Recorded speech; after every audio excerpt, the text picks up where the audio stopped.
čovjek, ono, izgleda jak, ono, ima 120 kila, ali kad se uhvatio s njime, ja sam rekao šta je, ovo je, znaš, brutalno. Jesi se uspio prilagoditi tome? Jesam, stvarno sam. Sad kak ti sad je osjećaj? Ne, on je bolji on od mene, ali naš, stiskam ga. Znam ja nekad dobi rundu i ono, baš ono, znaš, stiskam ga i napreduje jako brzo, ono. Baš napreduje jako brzo, ono.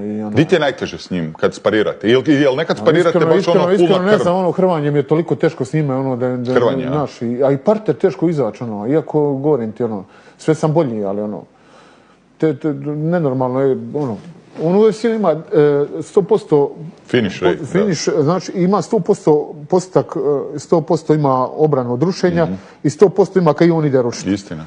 To je nevjerojatno.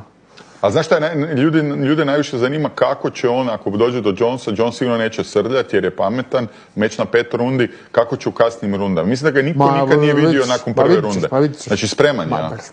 Izmjera nas, znali smo sparira, ja 3 runde uđem, radim pun gas, znači 3 runde, onda mu uđe taj mik, rundu i uđem u defreeze rundu. I on ono prebije sve. To sam vidio na onim videu. On prebije sve, ono. Da, nije vas baš prebio, bio si ti dobar pored njega. Bio sam dobar, ali znaš kad se mijenjaju 3 čovjeka koji su top, ono, razumiješ, na njemu, ono, znaš, a on samo melje, znaš, tako da, ono. A viš, meni on izgleda k'o da je najbolji u stojci. Meni se on kreće k'o da je veterač. Stipe ti radio s time, kaže, možeš boksati s bilo kime. Znaš, Stipe nije, ja ne znam kada je Stipe rekao, pohvalio. Znaš, Stipe boksač, ono je borca, neće ti ga pohvali nikad. Šta je rekao da je dobar, a? Kaže, brate, može boksati s bilo kime, ono. Da, ne, serija me to. Eto, to ti Stipe rekao.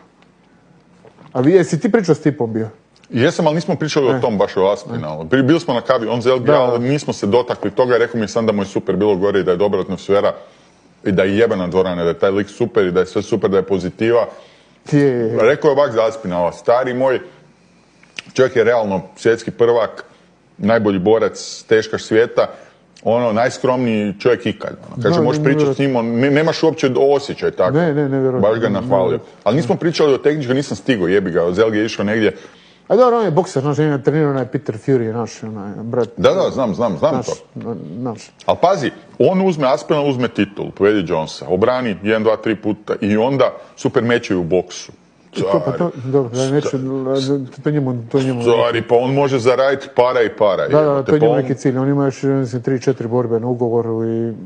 Stari, on u jednom tom meču zaradi 20 miliona. A može boksati s bilo kime, sigurno 100%. Jer će postati još veća zvijezda u UFC-u nego što sad je i sad će ljude sve zanimati jebote kak će on protiv Tysona Furya, kak bi on protiv, ne znam, Dilliana Whitea, kak bi on protiv Chisore, kak bi protiv, ne znam, ovoga, Anthonyja Joshua, nebitno ono. Kak bi protiv Ngannua u boksu, razumiješ? Tako da ima tu... Ima tu. Ja se već razmišljao o tomu, ima tak dobar boks, burez, ono, strašan. I uči brzo i baš je ovo to. Jer meni je nevjerojatno, recimo, svi su mislili on Pavlović. Znači, svi su mislili stari jebote, ono, Pavlović udara isto. Da, i ja sam mislio da će mu biti teško, da sam mislio da će s Pavlovićem. I on je primio na početku bombu, 2, ništa, i onda jednom kad je Pavlovića pogodio buraz Pavlović, ono, nije znao di je jebote. Da, ima taj, naš, ima ono mentalitet, onaj, naš, ono, nećeš, naš, nema u njega, ono, naš, da će se nešto, naš, ono, znači, ne da, ni na sparingu da izgubi, baš ono ima taj mentalitet. A se zakrvite kad na sparingu ono bude baš žestoko? Pa zna biti. Sparira je dosta čvrsto, mogu reći. Nije da je ono, da je mekan sparing, što mi se isto sviđa ono. Jer ne možeš ti bez realna sparinga, nema kondicije. Normalno, ne slažem se. Bez realna sparinga na tač nešto, vrate, nema tu kondicije. Istina. Bez tvrdoga, velike rukavice, razumiješ, kacige i udri.